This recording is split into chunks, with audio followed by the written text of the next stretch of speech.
돈을 벌 수 있는 방법이 이제 크게 두 가지로 볼 수가 있는데 네. 하나는 이제 노동력이죠. 이건 그렇죠. 많은 분들이 익숙해요. 네. 근데 또 하나가 있는데 그걸 잘 몰라요. 바로 자본력이에요. 아. 예.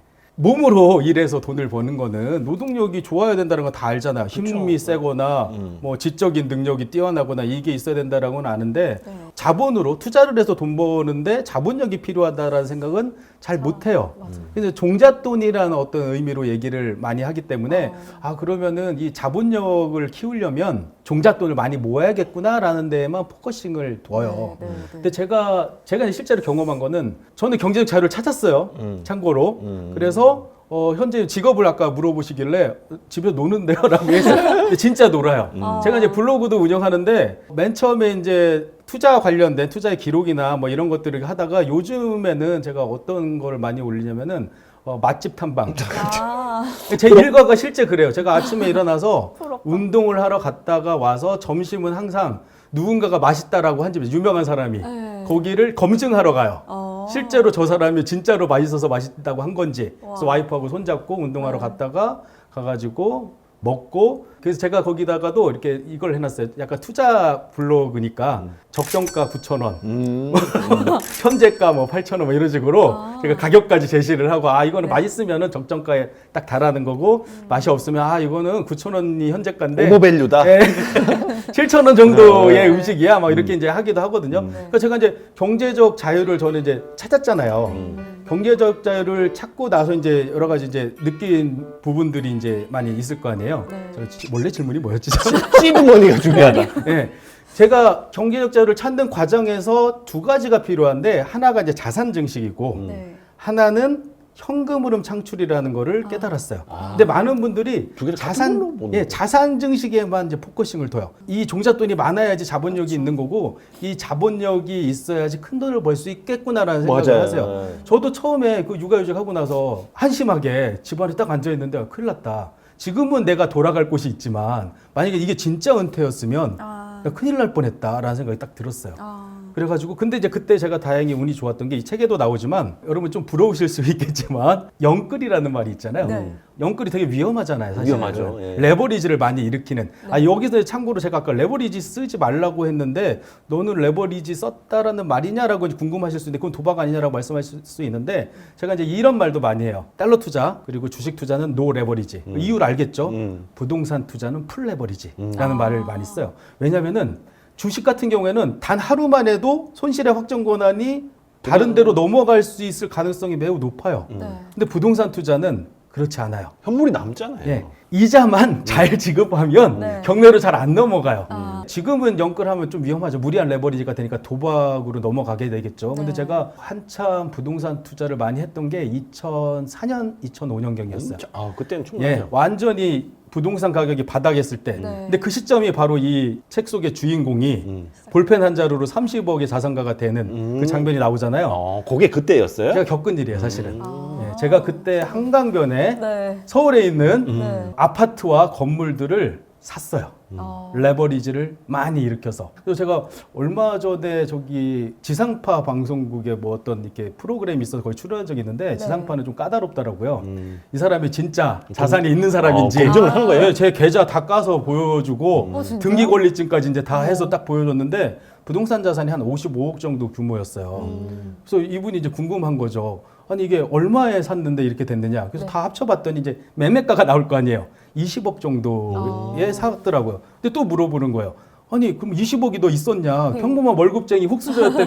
그래서 저도 한 번도 계산을 해보지 않아가지고 네. 왜냐면 20년간에 걸쳐서 투자하는 내역이기 때문에 제가 잘 이제 기억도 잘 안 나고 나도 신기한 거예요. 아니 내가 20억으로치 근데 20억 원이라는 돈 자체가 있지가 않았는데 어떻게 이걸 샀지?라고 보니까 레버리지를 그러니까 이게 한 번에 하면은 안 되고 내 돈이 들어간 건 20년 동안 2억 원이었어요. 근데 그게 한 번에 2억 원도 아니에요. 한 번은 한 1,000만 원, 한 번은 2,000만 원. 이게 모여가지고 2억 원이고 18억 원의 레버리지를 일으켜서 현재 55억이 된 거예요. 제가 이제 그때 당시에 이 책에도 나오지만 이 주인공이 생애 첫 주택을 구입하는 장면이 나오잖아요. 제가 직접 겪은 일이었어요. 제가 당시에 카드 빚이 있었어요. 제가 흥청망청 쓴 건 아니고 집안의 빚이었어요. 네. 집안의 빚을 제가 월급 타면은 다 빚 이자로 빠져나가고 근데 그 이자율이 살인적이었던 게 지금 들으시면 깜짝 놀라실 테지만 연간 25%였어요. 그게 우리나라 대기업의 카드사인데도.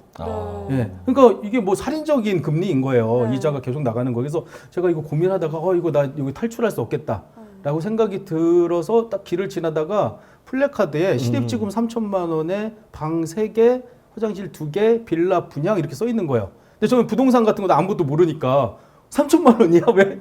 빌라가? 사는데? 뭐 너무 궁금해하고 가가지고 얘기를 했더니 시립주금이 3천만 원이라는 거는 이제 융자를 네네네. 끼라는 얘기야. 레버리지를 일으키라는 얘기인 네. 거죠. 그때 이제 레버리지를 처음 제가 겪어본 거예요. 근데 그거를 사서 고리의 이자를 이제 주택담보대출은 이자가 싸잖아요. 네. 저리의 대출로 갈아타니까 네. 내 생활이 집도 생겼는데 좋아진 거예요. 현금 흐름도 좋아진 거잖아요. 네. 그래서 이게 참 신기하다라고 생각하고 그때 이제 제가 생각했던 게 전 이제 종자 돈이 얼마입니까 이런 질문을 하면 종자 돈은 없었고요.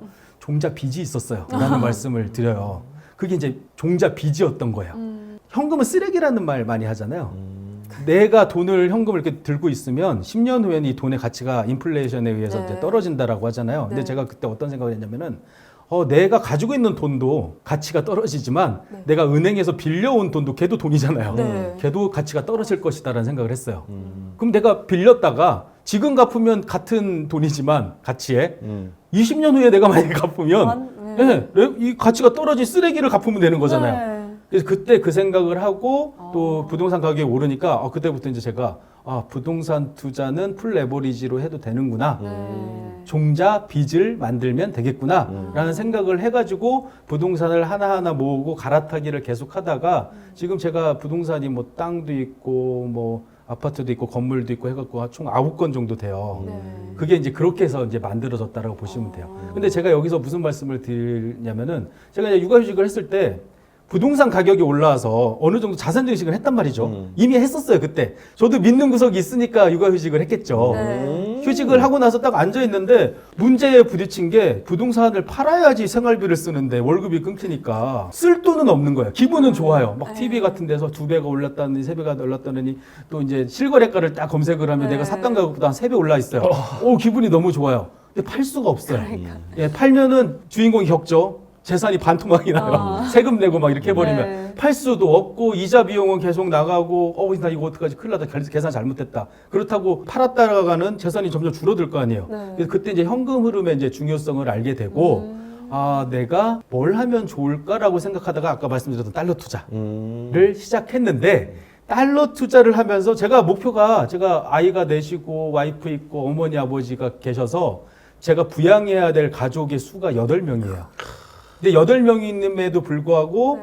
제가 집은 있었기 때문에 월 300만 원 정도의 수입이 그러니까 노동을 하지 않고 자본소득으로 얻게 되면 난 경제적 자유를 달성할 수 있는 거다라는 계산을 했어요. 300만 원이 목표였어요. 네.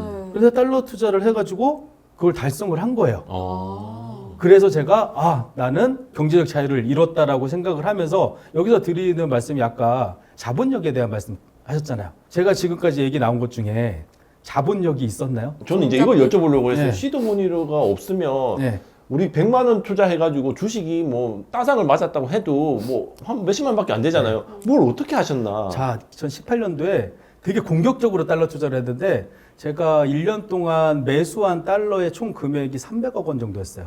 뭐 이분 숨겨둔 네. 자산이 있으셨나? 네, 그런 생각이 드는데 제가 그거를 투자 처음에 할 때가 1억 원으로 투자를 했어요. 그러니까 내가 1억 원을 샀다가 팔았어요. 그럼 또 1억 원이 생겼잖아요. 좀 더 늘어나 있겠죠. 네. 수익을 얻었으면 그걸 또 샀다가 또 팔았어요. 2억 원이 되죠. 이런 식으로 300억 원이라는 얘기예요. 1억 원 가지고 시작한 게 300억 원의 거래를 한 거예요. 그냥 거래액이 이제 그렇죠. 300억. 300억을 사서 300억을 파는 거죠. 그래서 제가 경찰서까지 갔었어요. 왜요? 그 FIU라고 해가지고 자금 세탁 이런 거 감시하는 기구였는데 너무 짜증 사고 판다? 개인이 300억을 샀으니까 1년에 그럼 말이 안 된다 그래서 사이버진흥범죄수사팀에서 연락이 왔어요. 조사 받으러 오라고. 당신 뭐냐? 하면서. 네, 도대체 너 뭔데 네. 개인이 300억 원의 달러를 사냐? 왜냐면 제가 하나은행만 거래하는 게 아니라 이은행에서 산 거를 환율이 더 좋은 이쪽 은행에서 팔고 뭐 이런 것들을 했기 때문에 내역이 이제 이은행만 이제 보면 안 나오는 거죠. 그래서 제가 다 소명을 했죠. 네. 그리고 풀려났죠. 나는 이런 투자를 하는 문제 사람이다. 없는 거. 예, 투자를 한 걸 알려줬죠. 제가 이제 드리고 싶은 말씀이 이거예요. 제가 그 1억 원도 제 돈이 아니에요. 신용대출이었어요. 자, 부동산 투자로 55억을 만들고 그리고 달러 투자로 경제적 자유를 달성했어요. 현금 흐름을 300만 원 이상 만들어서. 여기서 있는 자본력 중에 여러분들이 생각하시는 그 돈이라는 개념의 네. 자본력이 없잖아요. 제 자본력은 실력이었어요. 투자 실력. 예. 레버리지의 힘을 믿고 복리의 힘을 믿고 또 인플레이션의 힘을 믿었던 게 이제 부동산 투자의 실력이라고까지 하기는 좀 힘들겠지만 약간 운도 작용을 많이 했겠죠. 그런 부분에 대한 게 하나 있고 달러 투자 같은 경우에는 실제로 기술도 존재해요. 도박도 100번 잃다가 딸 수 있었듯이 투자도 마찬가지였어요. 공부를 하고 나서 전략을 세워서 그렇게 하니까 지금까지 계속 얻고 있어요. 심지어 지금 폭락장이잖아요. 네. 저는 플러스예요. 주식이? 예. 이분 뭐지? 그래서 제가 드리고 싶은 말씀은 자본력도 중요하지만 제가 느낀 게 이거였어요. 내가 만약에 많은 분들이 나 10억 모아서 경제적 자유 달성할래. 20억은 있어야 돼. 막 이런 생각 하시잖아요. 네. 근데 저는 만약에 제가 사회초년생으로 돌아가요. 그런데 지금의 투자 실력을 갖고 있어요. 지식과 멘탈 이걸 가지고 있다면 저는 돈이 하나도 없어도 지금 경제적 자유를 당장 달성할 수 있어요. 왜냐면 달러 투자에 실력이 있거든요, 저는. 주식이나 부동산은 잘 모르겠어요. 하지만 달러 투자만은 제가 거의 독보적으로, 왜냐면 경험이 많으니까, 네. 예, 할 수 있는. 그러면 달러 뭐 투자의 신 우리 신님 모셨으니까 뭐 투자의 신 소설 이야기는 여기까지 하고 네.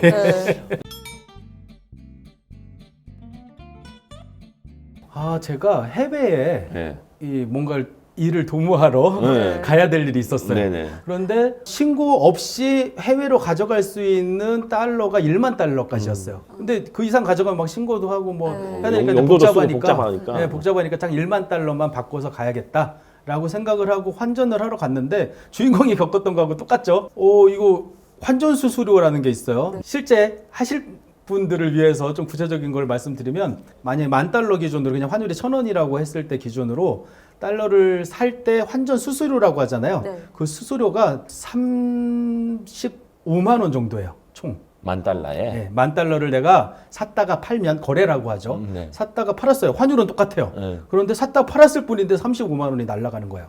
그 3.5% 정도예요. 네.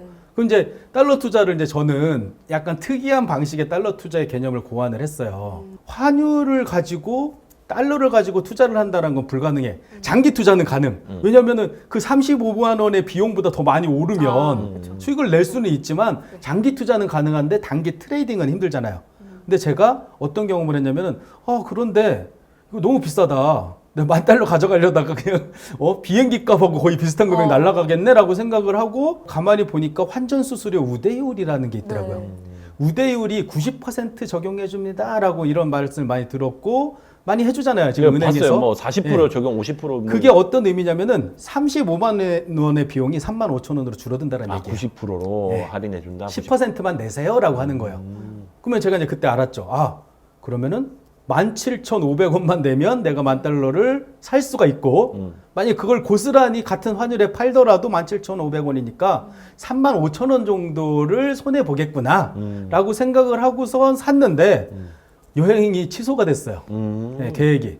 근데 작은 돈이면 다음 여행 갈 때 쓰거나. 근데 전 돈도 없던 때였다고 했잖아요. 네. 아니, 지금 쓸 돈도 없고 생활비도 없는데 네. 그 1,000만 원도 심지어 마이너스 통장에서 네. 떼온 돈인데 이거 그냥 어쩔 수 없이 손해 보고라도 재환전해서 다시 넣어놔야겠다. 이자가 계속 나오니까. 네. 그렇게 생각하고 재환전을 딱 했는데 한 일주일 정도 지났을 거예요. 10만 원이 더 붙어서 나한테 들어온 거예요. 내가 1,000만 원을 달러를 바꿨는데 1,010만 원이 들어온 거예요. 1,010만이 들어왔다. 벌었네. 아니 내 35,000원이 줄어들 줄 알았는데 왜 늘어나 있지라고 주인공이 그렇게 그 장면이 나오잖아요. 왜 그러지 이거? 왜 돈이 왜 늘어나 있지? 이 챕터의 제목도 네. 돈이 왜 늘어나 있지? 맞아요. 예, 왜 늘어나 있지? 그 가만히 보니까 35,000원의 수수료 그 정도 금액이면 환율이 1,000원에서 1,003원 정도 올라갔을 때 그 정도의 비용이 차감돼요. 근데 10원이 더 오른 거예요. 네. 그 타이밍에 10원이 올라버린 거예요? 13원이 오른 거죠. 많이 올랐다. 예, 13원이 그렇게 뭐 많이 오른 건 아니지 일주일이니까. 그렇구나. 1.3%예요.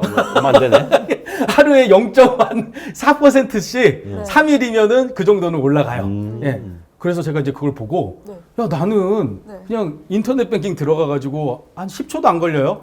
그냥 환전했다가 재환전을 했을 뿐인데 돈이 늘어난 거예요. 너무 신기하다. 이걸 투자로 할 수 있지 않을까라는 생각을 한 거예요. 그때 참 이제 예. 이런 인사이트를 얻으셨네요. 그래서 제가 요거 이제 자본력하고도 연결되는 부분인데 제가 이제 아까 말씀드렸던 그 자본력에 대한 얘기는 그 투자 금도 중요하지만 투자의 실력도 자본력의 하나의 형태다라는 말씀을 드린 거고 지금 말씀드리는 거는 실제 진짜 자본력에 대한 얘기인데 제가 이걸 투자를 한번 해보겠다가 마음 먹고 똑같이 하면 되잖아요. 그런데 겁이 나는 거예요. 저도 유리멘탈이라고 했잖아요. 그래서 1,000만 원으로 못하고 한 100만 원 정도로 한번 진짜 또 처음이니까. 그렇게 돈을 얻을 수 있는지 한번 보자라고 샀어요. 일단 한번 해보자. 네. 수수료를 제외하고 이제 설명을 할게 쉽게. 5원 정도가 또 올랐어요. 팔았어요. 5천 원이 생기는 거예요. 네. 100만 100만 원을 샀다 팔았더니 5천. 5천 원이 생겨요. 근데 이 환율에 지식도 중요하다고 했잖아요. 이제 제가 이제 차트를 펼쳐놓고 공부를 시작을 했죠. 그리고 이제 환율의 변동이 어떻게 움직이는지 이런 것들도 이제 파악을 했죠. 환율은 보통 이제 변동성이 낮아가지고 투자의 대상으로 그것도 단기 트레이딩은 불가능하다라고 생각하는 사람들이 많은데 이 특징이 변동성이 낮지만 잦아요. 이게 어떤 의미냐면 환율이 아침에 1,000원이었어요. 그리고 한 1시간 후에 1,005원으로 올라갔어요. 그리고 나서 또 1시간 지나니까 1,001원이 됐어요.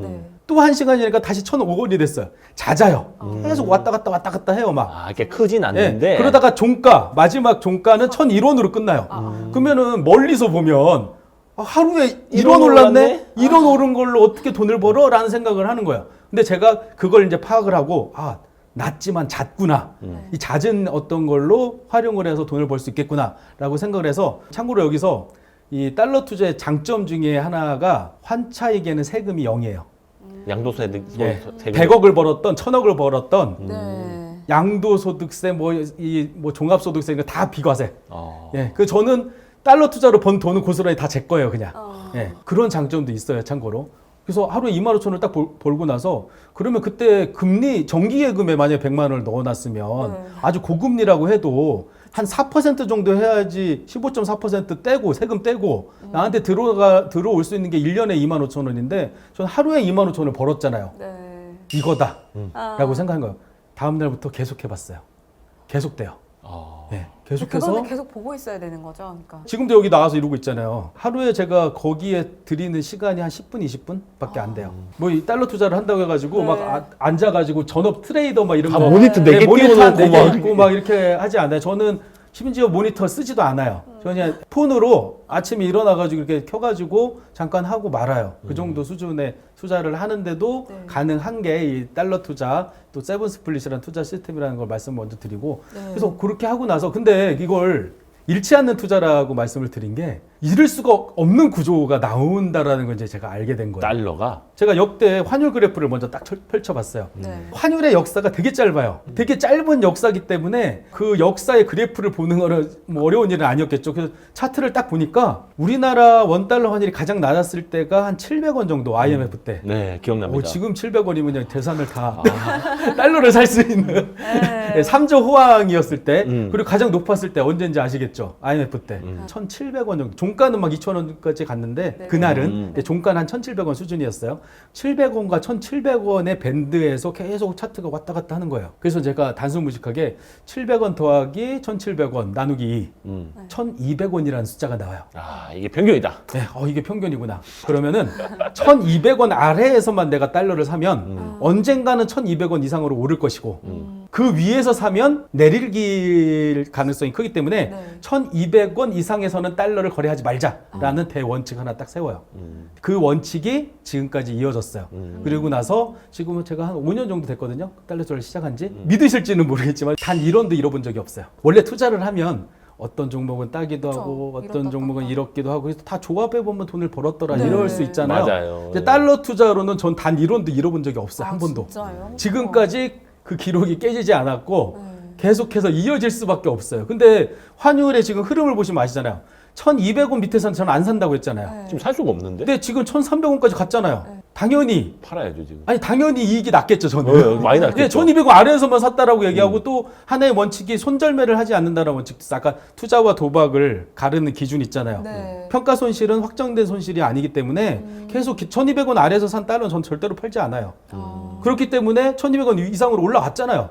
이게 두 번 크게 올라왔던 게 2년 전에 코로나 위기 때 한번 네. 1,400원 근처까지 갔었고 음. 이번에 또 한번 갔었어요. 네네. 지금 1,260원 정도, 오늘 한 50원대까지 떨어진 것 같아요.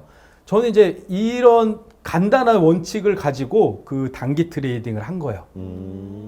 근데 그때 어떤 일이, 제가 아까 300억 원 정도 거래했다고 했잖아요. 근데 그때 시드머니가 대출 받은 거긴 하지만 1억 원 정도로 했는데, 그때 시장 평균 수익률, 시장 수익률이라고 해요. 네. 1월 1일 날 내가 달러를 사서 12월 31일 날 팔면 5.7% 정도의 수익을 얻을 수 있었던 해였어요. 네. 근데 저는 거기에 17배, 100%의 수익을 얻었어요.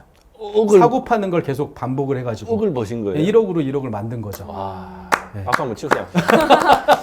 그래서 경제적 자유를 달성했는데, 여기서 중요한 점은, 자, 제가 100만 원으로 5천 원씩 벌어서 2만 5천 원을 만들었다고 했잖아요. 네. 2만 5천 원으로 물론 괜찮은 수익이지만 경제적 자유를 달성할 수는 없을 거 아니야. 네. 근데 얘가 잃지 않는 투자가 가능하다고 했잖아요. 음. 계속 쌓일 거 아니에요. 네. 5천 원, 5천 원, 내일도 5천 원, 다음 날도 5천 원. 네. 작은 수익이지만 이게 복리의 마법으로 계속 굴러가면서 큰 수익이 되기도 하고, 저는 요즘은 한 번에 한 3억 정도 넣어요. 만약에 3억을 넣었는데 5원이 올랐어요.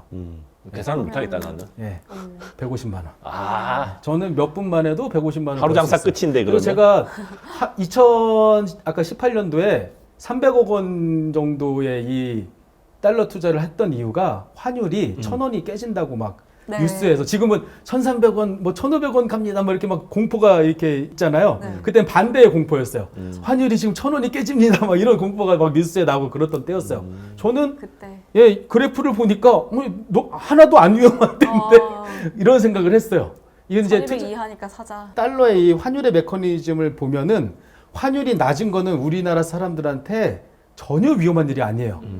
우리나라 기업들한테는 위험한 일이에요. 근데 우리 개인한테는 너무 좋은 일인 게, 가지고 있는 1,000원으로 할 수 있는 일이 많아진다라는 걸 의미해요. 그래서 하방이 두렵지 않았어요, 저는. 그래서 공격적으로 투자할 수 있었기 때문에, 그때 제가 한참 신나게 돈을 달러 투자로 벌었을 때는 한 달에 그 300만 원의 목표였다고 했잖아요. 현금으로 만드는 게. 하루에 200만 원, 300만 원씩을 계속 버는 거예요. 아, 스승님 어떻게 하면 됩니까? 그런 일도 있었을 만큼. 근데 이제 달러 투자에 유일한 약점이 있어요. 단점이자.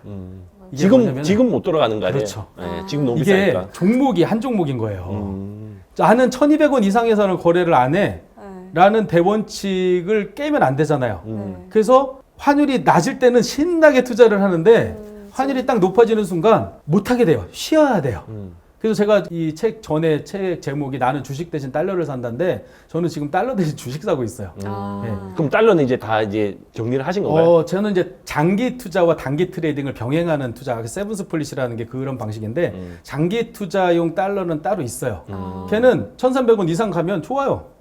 예, 올라가니까. 네. 그런데 단기 트레이딩은 못 하고 있어요. 지금 이제 그러면 만약에 제가 스승님의 말씀을 듣고 내가 이제 갑자기 선생님으로. 갑자기 선생님이 달러를 내가 한번 들어가고 싶다 하면 지금은 사실 들어가기는 좀 애매한 시기다. 저는 기다리라는 말씀을 드려요. 저는 사실 5년 정도 이 달러 투자를 하고, 아마 우리나라 개인으로서는 달러를 가장 많이 사고 거래해본 사람일 거예요. 기술이 늘었죠. 아는 것도 많고. 그렇기 때문에 제가 이제 두 가지로 이제 좀 이해하기 쉽게 구분을 해놓은 게, 세븐 스플릿이라는 투자 시스템으로 달러 투자를 하는 게 하나 있고, 이건 일반적이고 평범한 사람들이 하는 거. 네. 근데 저는 선을 넘는 달러 투자라는 것도 하나 만들어서, 선을 넘네. 얘는 1,200원 이상에도 사기도 해요. 그리고 세븐 스플릿이란 그 시스템으로 투자를 하면 되게 안정적으로 계속 수익을 얻을 수 있는 구조가 나오거든요. 근데 이제 선을 넘는 달러 투자라는 약간 좀 고차원의 개념이 필요한 이 달러 투자는 저는 지금 하고 있지만, 네. 일반적이고 평범한 분들이 이제 이걸 보실 테니까 네. 지금은 쉬세요라는 말씀을 많이 드려요. 이게 우리가 부동산 투자 같은 경우에는 적폐라는 말까지 붙이면서, 예, 여기 소설 속에도 나오죠. 이 적폐라는 말까지 들으면서 정부가 관리를 해주죠. 부동산 가격이 너무 올라가는 걸 좀 네. 싫어하죠. 그래서 막 세금으로 규제도 하고 네. 투자를 하기 좀 힘든 구조인데, 이 달러 투자는 제가 세상에서 가장 쉬운 투자라는 말을 많이 해요. 그 이유가 뭐냐면은, 이 투자는 어디에 투자하는지 하고 어떻게 투자하는지가 중요해요. 근데 어디에 투자하는지가 이미 제가 종목을 찍어드렸잖아요. 네. 미국 달러만 사셔도 된다라는 얘기예요. 그래서 이제 어디에가 이제 생략됐죠. 어떻게 투자하는지만 이제 보면 되는 이제 그런 투자라고 볼 수 있는 거죠. 그래서 네. 어떻게 투자하는지에 대해서만 고민을 하면 되는데 이 달러 투자는 그러한 장점 외에도 정부가 지켜주는 자산이라는 말씀을 많이 드려요. 이게 뭐냐면은 원달러 환율이 너무 높으면 어떤 문제가 일어나요? 지금 겪고 있는 문제죠. 수입 물가가 상승을 오르죠. 해서 네. 원자재 가격이 상승을 하면 네. 내수 경기가 침체가 돼요. 소비가 이제 위축되고. 위축되니까. 네. 정부 입장에서는 환율이 너무 오르면 안 좋기 때문에 실제로 뭐 우리나라 그 은행에서 정부의 은행에서 달러를 갖다 시장에다가 이렇게 막 팔아버린다든지 뭐 이런 일을 통해서 환율 안정을 기해요. 최근에 뭐 바이든하고 이렇게 만났을 네. 때도 환율을 안정시키기 위해서 떨어뜨리기 위한 거죠, 한마디로. 네. 떨어뜨리기 위해서 뭐 통화 스와프에 대한 얘기나 이런 것들도 많이 하잖아요. 그렇게 노력을 해요. 근데 환율이 낮았을 때는 또 어떤 문제가 일어나느냐? 수출 기업이 힘들어져요. 정부가 인위적으로 올리려고 노력을 해줘요. 그러면 이제 제가 아까 1,200원이라고 기준을 세웠잖아요. 네. 근데 저는 이제 대충 아무 생각 없이 정한 숫자였잖아요. 그런데 좀 이제 실력이 늘어가고 지식이 이제 더 많이 생기면서 어떤 생각을 하게 되냐면은 이게 역대 환율이잖아요. 네. 그러니까 내가 만약에 1,200원 밑에 샀다가 하더라도 50년을 기다려야 된다는 얘기일 수도 있어요. 그래서 제가 이걸 조금 고도화해서 한 1년 52주 최고가와 최저가의 중간 이하에서만 투자를 한다. 아. 근데 1,200원이라는 전제는 깨지는 않아요. 1,200원 이하라는 전제를 하나 놓고 1년 데이터 또 3개월 데이터 뭐 이런 식으로 이제 네. 좀 고도화를 시켰어요. 네, 네, 네. 근데 이 얘기는 뭐냐면은 그거 안에서만 투자를 하면은 정부가 떨어질만 하면 올려줘요. 알아서. 예. 그리고 올라갈만 하면은 떨어뜨려 준다라는 얘기죠. 1,300원까지 가까이 갔을 때 사람들이 달러 지금이라도 사야 돼요 막 물어봐요. 아니요, 지금 샀던 걸 팔아야죠. 예. 언젠지는 몰라요. 예. 그렇지만 1,200원 이하로 떨어질 거예요. 그때 사기 시작해도 늦지 않아요라는 말씀을 드리거든요. 근데 오늘 뭐 마침 1,250원대까지 지금 1,300원까지 갔던 게 떨어지고 있더라고요. 네. 근데 저는 기다리는 거예요. 예. 또 살 때를 기다리신다는 거죠. 그쵸. 그렇죠. 근데 이게 달러 투자 이제 메커니즘이 여기에 소개가 돼 있긴 한데 되게 재미있는 게 달러에 투자한다라는 거는 달러가 생기죠. 이거 원화가 없어지죠. 네. 이게 어떤 의미예요? 원화는 매도를 한 게 되잖아요. 네. 그렇죠. 예. 또 반대는 달러를 제가 팔았어요. 네. 그러면은 뭐를 매수한 거예요? 원화를 매수한 거잖아요. 네. 저는 지금 원화 투자자예요. 어떻게 보면. 그 어느 순간에도 투자가 이루어지고 있는 거예요. 저는 지금 원화의 가치 상승에 베팅을 해놓은 거예요. 달러 투자자였다가 달러가 올라서 팔고 수익 실현을 했잖아요, 저는. 근데 지금 원화를 들고 있잖아요. 이제 원화의 가치 상승에 베팅을 했는데 만약에 그 베팅이 실패하게 되면 어떻게 돼요, 저? 그럼 달러에. 아니 아무렇지도 않죠. 그냥 내 돈 한국 돈인데요. 예. 아니 내가 우리나라 사람 중에 한 99%는 오늘 환율이 얼마인지 관심도 없어요. 관심도 없고 평생 관심도 없는 사람들도 부지기수예요. 네. 내가 원화에 투자한다는 거는 되게 뭐 쉬운 일인 거예요. 예. 안 하면 그만인 거예요. 그래서 뭐 이렇게 환율이 높을 때 이거 인버스 투자하면 어떻습니까? 이거 물어봐요. 아니요, 너 지금 인버스 투자하고 있는 거예요. 이미 원화 가지고 예, 있으니까. 그냥 가만히 있으면 자동으로 투자가 되는 시스템이 돼. 근데 달러 투자를 안 하는 사람들은 아무 그 의미가 환율이 낮아진다 한들 아무 이익도 없고 아무것도 없지만 저는 이제 환율이 낮아지면 원화 가치가 상승했기 때문에 원화를 팔아버릴 거예요. 원화를 판다는 건 무슨 의미라고 했죠? 달러를 산다는 의미죠. 1,200원 아래가 되면 저는 그때는 달러 투자로 변신해 갈 거예요. 이게 어느 순간에도 돈을 벌 수 있는 구조가 만들어져요. 그러니까 달러 투자했다가 원화 투자했다가 약간 이게 그냥 계속 반복되는 거죠. 이 책에 나와 있는 거를 좀 약간 이해하기 쉽게 제가 설명하면 내가 2억 원의 돈이 있어요, 지금 현재. 환율은 1,000원이라고 할게요. 네. 1억 원은 그냥 한국 돈으로 원화로 갖고 있어요. 또 1억 원은 달러로 바꿨어요. 달러를 매수했어요. 그러면은 10만 달러가 되겠죠. 1억 원과 10만 달러가 있어요. 근데 환율이 극단적으로 1,000원에서 2,000원으로 올랐어요. 그 어떤 상황이 발생해요? 달러의 가치가 상승했으니까 얘를 원화로 바꾸면 2억 원이 되잖아요. 들어오죠. 그럼 총 3억 원이잖아요. 네. 돈 벌었죠. 네. 예. 돈 벌었잖아요. 네. 자, 근데 반대의 상황 한번 얘기해 드려볼게요. 네. 자, 환율이 1,000원이었는데 반토막이 났어요. 500원으로. 그러면은 내 10만 달러는 그냥 10만 달러죠. 10만이죠. 근데 이 1억 원이라는 돈을 500원이었을 때 달러로 바꾸면 20만 달러를 살 수 있죠. 그러네. 총 30만 달러가 되잖아요. 어느 순간에도 환율이 떨어지든 올라가든 돈을 벌어요. 그러니까 내가 미국인이면 돈 많이 번 게 되잖아요. 30만 달러 되니까. 그렇죠. 미국인이 원화 투자했다라고 생각하고 있으면 그럼요. 나 원래 20만 달러밖에 없었는데 30만 달러 됐어라고 할 수 있어요. 땡큐 지지어스 이렇게 되잖아요, 진짜. 그렇죠. 어느 순간에도 진짜 잃을 수 대박이다. 없는 그런 구조가 만들어져요. 그래서 이 주인공이 그렇게 하잖아요, 직접. 제가 하고 있는 방법이에요, 사실은. 와. 그래서 한 번도 잃지 않았고 네. 제가 세상에서 가장 쉽다고 하잖아요. 이거 안 하는 사람은 도대체 뭐야. 내가 달러 투자로도 만약에 돈을 벌 수 없다면 그 사람은 그냥 아무 투자도 하지 마세요라는 말까지 드려요. 되게 쉬운 투자거든요. 그래서 제가 이 투자의 메커니즘을 설명을 할 때 주식 투자를 하는 분이건 뭐 부동산 투자하는 분이건 재테크 이렇게 돈을 벌어 보려고 네. 하는 분들이 가장 두려운 게 투자를 하다 잃으면 어쩌지? 네. 라는 걱정을 많이 하잖아요. 저도 새가슴에 유리 멘탈이었는데 달러 투자로는 막 한 번에 3억을 넣기도 하고 네. 이렇게 하잖아요. 제가 이 기록들을 다 블로그에 남겨요. 실제로 제가 얼마에 샀는지 얼마에 팔았는지를 다 공개해요. 근데 엊그저께도 제가 한 5천만 원어치 판 걸 지금 요즘 산 거는 뭘 샀겠어요? 제가 엔화 샀어요. 엔화를 사서 수익 낸 거를 수익 인증까지 하고 제가 좋아. 엔화를 한 달 정도 지금 투자를 했는데 500만 원 정도 번 걸 수익 인증을 했거든요. 이 투자의 메커니즘을 달러로 알게 되면은 모든 자산의 메커니즘이 비슷해요. 그러네. 그래서 엔화 투자를 해도 되고 주식 투자를 해도 되고 여기서 이제 잠깐 부드럽게 주식 투자로 넘어가면 아까 말씀하다가 말했던 게 유일한 약점 종목이 하나다. 삼성전자로 돈을 벌었어요. 그리고서 팔고 나서 옆을 보니까 현대차가 저평가돼 있어요. 그럼 얘를 사서 투자를 지속시킬 수 있잖아요. 네. 이 달러 투자는 약점이 지금 같은 고환율 상황에서 이걸 못해요. 들어가기 어려우니까. 예. 그러면 이제 제가 말씀드렸잖아요. 원화 투자하라고. 네. 근데 원화 투자는 좀 성이 안 차요.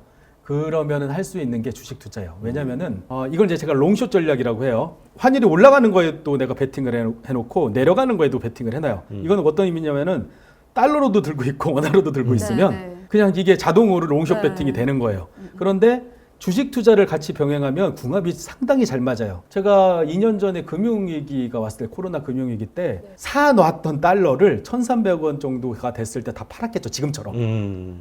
그리고 나서 봤더니 원화는 많이 생겼잖아요. 저는 네. 이제 원화 투자자로 바뀌었으니까 그래서 원화를 많이 들고 있었는데 옆을 딱 보니까 주가가 반토막이 나 있는 거예요. 지금이야 하면서. 예.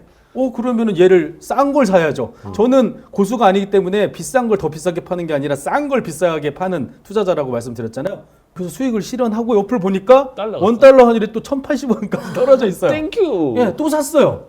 그리고 지금 상황이 된 거예요. 이게 봄, 여름, 가을, 겨울처럼 우리나라의 주식은 외국인의 수급에 따라서 많이 움직여요. 자지우지 되죠. 예, 그렇기 때문에 이게 반대로 움직이는 경향이 있어서 맞네. 주가가 오르면은 환율은 떨어지고 환율이 오르면은 주가는 떨어져요. 그렇죠. 그러면은 떨어졌을 때 투자해서 올랐을 때 팔고 나면 또 여기에 기회가 그럼 생겨요. 그대로 여기 사면 되고. 톱니바퀴처럼 예. 계속 돌아가는. 왔다 갔다 하는 거 구조예요. 그래서 제가 달러 투자를 할 때 세븐 스플릿이라는 투자 시스템으로 투자를 해서 돈을 많이 벌었잖아요. 그런데 이게 너무 못하게 되니까 너무 답답한 거예요. 그래서 혹시 내가 마이너스 95%를 했던 그 주식에도 이 세븐 스플릿이라는 시스템이 과연 통할까? 네. 라는 궁금증이 들어서 해봤어요. 작동을 하는 거예요. 세븐 스플릿은 제가 이름을 붙이긴 했지만 그 세븐 스플릿의 기원에 대해서는 책에 자세하게 나와 있죠. 오늘 이제 책을 보시고. 네. 예. 이 손오공이 분신술을 네. 펼치듯이 자기의 자아를 나누는 거예요. 음. 근데 실제 투자에서도 제가 세븐 스플릿이라는 투자 방식이 자아를 나누는 개념이라고 보시면 돼요. 그래서 아주 간단하게 설명을 드리면 분할 매수를 하고 분할 매도를 하는 전략이다라고 보시면 돼요. 그건 너무 기초적인. 예, 아주 기초적인 얘기인데 여기에 어떤 문제가 있냐면 제가 지식과 멘탈이 필요하다고 했잖아요. 지식은 알고 계시잖아요. 분할 매수하고 분할 매도하면 돈 벌 수 있어. 알잖아요. 근데 안 하잖아요. 왜 안 해요? 멘탈이 투자를 대하는 자세가 날 두고 올라갈까봐. 안 돼 있는 거예요. 어. 제가 이런 얘기도 많이 해요. 사람은 고쳐 쓰는 게 아니다. 여기 나오죠. 책에도 나와요. 네. 이게 제 인생에 그냥 다 들어가 있다고 보시면 돼요. 제가 아무리 책을 100권을 읽고 분산 투자하고 분할 매수, 분할 매도 적어놨어. 별표 표시하고 딱 실제 투자를 하는데 안 돼요. 나 빼고 갈 것 같으니까 빵. 네, 넣고. 하여튼 뭐 어떤 이유건 그게 안 돼요. 뭐 욕심이 생겨갖고 한 방에 사고 또 팔 때는 또 한 방에 팔고 막 이게 밖에 안 되는 거예요. 알기는 아는데 내가 되지를 못하는 거예요. 그래서 제가 이게 멘탈에 문제가 있구나. 내가 강철 멘탈이면 이걸 딱 마음을 딱 잘 해가지고 그 배운 대로 아는 대로 할 텐데 이게 안 되는 이유가 도대체 뭘까? 근데 사람은 고쳐 쓰는 게 아니라고 하잖아. 네. 그럼 나도 고쳐 쓸 수 없는 거네? 그러면 투자하지 말아야 되나? 아, 그러면 다른 방법이 있지 않을까라고 고민을 해요. 네. 그러다가 알게 된 게, 아, 이 멘탈이라는 거는 사람마다 약간의 차이는 있지만 큰 차이가 없다는 걸 발견해요. 어떤 의미냐면 예를 들면 이런 거예요. 내가 매일 아침에 지각을 해요. 네. 7시에 일어나야지 지각을 안 해요. 그래서 굳은 마음을 먹어요, 자기 전에. 7시에 일어나야지. 내 멘탈이 만들어진 거예요. 네. 7시에 일어날 멘탈. 네. 하지만 아침에 지각하죠. 네. 네. 근데 이 7시에 지각 안 하는 가장 쉬운 방법이 하나 있어요. 뭐예요? 알람 키는 거죠. 네, 일찍 맞춰놓으면 되니까. 아주 간단한 방법이었죠. 아. 내 멘탈로는 할 수 없는 일을 기계. 알람이 해줘요. 시스템이라는 거예요, 이게. 시스템. 그러니까 저는 이제 시스템이라고도 하고 환경이라고도 하는데 환경을 바꾼 거예요. 알람이라는 환경을 바꿨더니 내가 바뀐 거예요. 사람은 고쳐 쓰는 건 아닌데 환경은 바꿀 수 있고 그 환경이 나를 통제해가지고 내가 바뀌어버린 거예요. 아. 그때 깨달았죠. 이 사람은 고쳐 쓰는 게 아니고 환경이 나를 바꿀 수 있지 않을까라는 생각으로 분할 매수하고 분할 매도하는 전략을 좀 이름은 좀 알기 쉽게 세븐 스플릿이라는 이름을 붙여서 분할 매수하고 분할 매수할 수밖에 없는 시스템을 만들었어요. 그 시스템이 뭐냐면은 그냥 주식으로 얘기할게요. 주식이 많은 분들이 하니까 달러 투자 잘 안 하잖아요. 내가 10만 원에 삼성전자를 샀어요. 오늘 10만 원에 삼성전자 자주 사네요. 네. 삼성전자를 10만 샀어요. 전자를 샀어요. 네, 네. 10만 전자를 샀어요. 아, 내가 샀는데 주가가 5만 원으로 떨어졌어요. 그럼 사람들이 알려주지 않아도 하는 행동이 있어요. 물타기. 예, 이거 빨리 평단가를 낮춰가지고 내가 빨리 손실을 보전해야겠다. 왜냐면 5만 원이 10만 원 되려면 진짜 언제 몇 년을 기다려야 될지 모르지만 네. 5만 원에 물타기를 하면 평단가라는 게 산출이 돼서 한 7만 5천 원 근처에서 주가가 오르면은 난 수익을 실현할 수 있다라는 생각이 누가 가르쳐 주지도 않았는데도 네. 다 사람들이 갖고 있어요. 그래서 물타기를 해요. 그런데 이 삼성전자가 5만 원까지 떨어졌으면 7만 5천 원 이상으로 바로 올라주면 감사한 일이죠. 근데 신기하게 한 6만 원까지는 올라요. 맞아요. 근데 안 내 올라요. 평단 앞에서 또 떨어져. 네, 그러다가 다시 5만 원으로 가면 또 4만 원으로 가면 아 그때 조금 팔 걸 그랬나? 네. 라는 마음이 들고 또 물타기를 해요. 그런데 또 주가가 내 마음대로 안 돼서 더 떨어질 수도 있죠. 네. 제가 이제 그걸 많이 경험했죠, 저도. 네. 그래서 이 물타기하고 분할 매수가 무슨 차이지? 라는 거 이제 출발을 했어요. 그리고 나서 이제 깨달은 바를 신천을 한 게 계좌를 나눠봤어요. 세븐 스플릿이라는 이 전략은 계좌 분할 전략이라고도 할 수 있는데 저는 이제 총 7개의 계좌를 운영을 해요. 네. 계좌 7개나 운영하려면 되게 힘들지 않아? 만들려면 힘들지 않아라고 생각을 하실 수 있잖아요. 그래서 제가 제 블로그에다가 몇 분 만에 계좌 7개 만드는 법이라는 글까지 올렸어요. 사람들이 너무 질문을 많이 하니까. 네, 네. 근데 제가 실수로 이걸 보여주려고 이렇게 만들다가 실수로 19개가 만들어졌어요. 그 정도로 쉽다라는 얘기예요. 네. 그러니까 우리가 뭐 통장을 월급 통장, 뭐 데이트 통장 이렇게 나누듯이 하나의 증권사에서 계좌를 여러 개 만들 수가 네, 있어요. 네. 가상 계좌처럼. 네. 그래서 7개를 준비를 해놔요. 그래서 1번 계좌는 가치 투자 그리고 뭐 장기 투자를 지향하는 그런 투자의 자아를 가진 사람이 관리하는 계좌예요. 그래서 여기는 삼성전자를 10만 원에 샀어요. 12만 원이 돼도 안 팔아요. 이 사람은 장기 투자자라고 했잖아요. 10년 후에 난 팔 거야. 아무리 올라도 안 팔고 아무리 내려도 안 팔아. 장기 투자, 가치 투자할 거야. 라고 하는 투자자가 이 계좌를 관리하고 있는 거야. 근데 나머지 2, 3, 4, 5, 6, 7까지는 단타꾼들이에요. 아. 그래서 똑같은 상황이에요. 10만 원에 넘버 원이라고 제가 이름을 붙였어요. 넘버 원이 샀어요. 넘버 투가 5만 원으로 떨어져서 샀어요. 6만 원이 됐어요. 수익 실현. 아까는 평단가가 7만 5천 원 이상 되기를 기다렸잖아요. 네. 이 세븐 스플릿 시스템에서는 빨간색이면 수익 실현해요. 저는 공개 투자를 해요. 그 세븐 스플릿이 어떻게 되는지 보여주려고 실제로 한 1억 원 정도를 가지고 네. 실제로 제가 판 가격, 산 가격 다 공개해요. 아. 오늘도 제가 2 종목을 팔아서 수익 실현을 했어요. 근데 그게 넘버 2와 넘버 3였어요.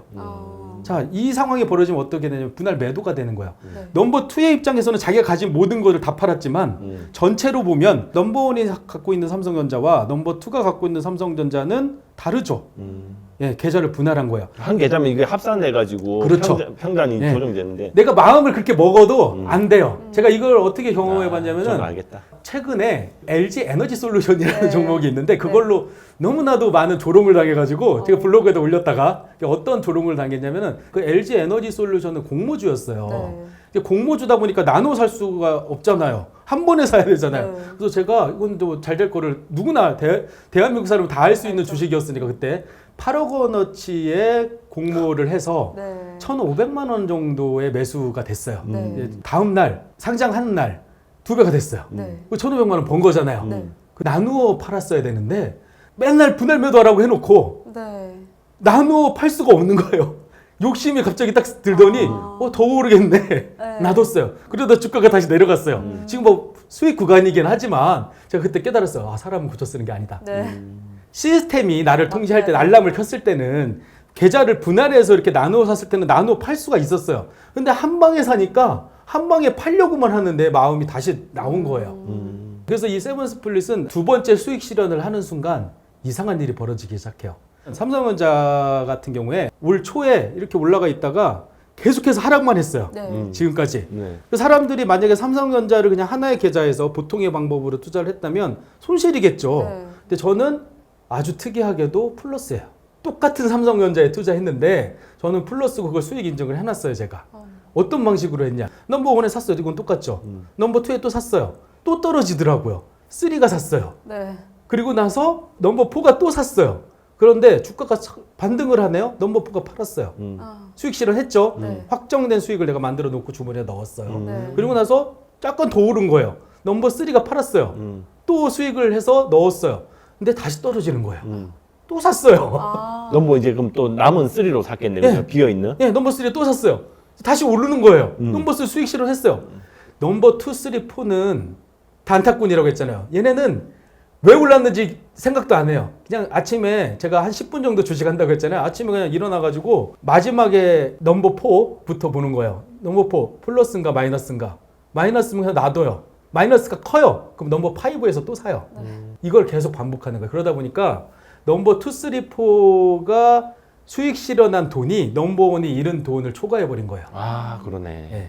작년에 주가가 이렇게 올랐다가 다시 떨어졌잖아요. 많은 사람이 돈 벌었어. 장기 투자가 역시 최고야라고 했다가 네. 떨어지니까 다시 원래대로 돌아가고 오히려 마이너스 다니까 멘탈이 이제 무너졌죠. 저는 멘탈이 안 무너지겠죠.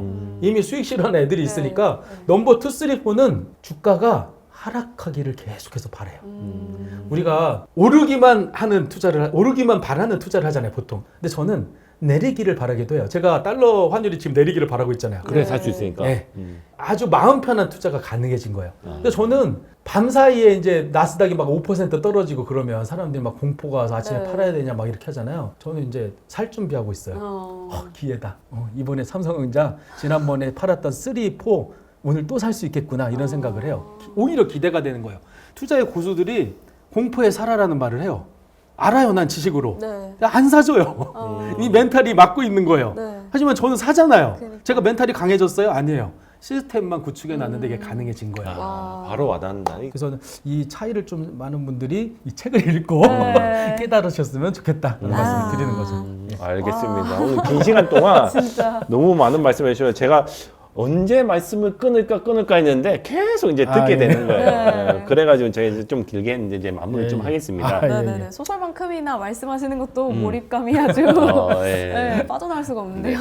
어쨌든 세븐 스플릿이라는 개념으로 네. 달러 투자를 했다. 예, 예. 네, 그래가지고 이제 나의 경험을 녹여서 투자의 예. 신이라는 책도 썼다. 근데 듣고 보니까 투자이신 본인이신 맞는 게 것 같아요. 맞네요. 예, 되게 과소평가하신 네. 것 같아요, 스스로를. 껍데기만 지금 다르게 입혔을 때. 달러 투자는 약간 뭐 근접했다고 할 수 있는데 다른 거는 저 일반적이고 평범한 그 수준에 머물러 있어요. 운이 좋기도 했고. 예. 알겠습니다. 근데 여기 주인공은 진짜 신이 됐죠. 굉장한 신이 됐죠. 예. 네, 어쨌든 오늘 귀한 시간 내주셔가지고 아, 예. 예, 본인의 어떤 가지고 계시는 철학부터 예, 해서 예. 이제 노하우도 이제 좀 알려주셨는데 네. 예, 제가 봤을 때 요 책도 요 책이지만 전에 달러 투자책 제가 예. 그거는 한번 사가지고 달러 투자를 한번 해볼까 네. 한 1,200원 기준으로 삼아가지고 지금 좀 비싸니까 좀 예. 기다렸다가 한번 나도 예, 예. 해봐야지 예, 그런 생각 좀 가지게 됐습니다. 네. 어쨌든 뭐 긴 시간 나와주셔가지고 고맙습니다. 예, 마무리하겠습니다. 예. 감사합니다. 감사합니다. 감사합니다.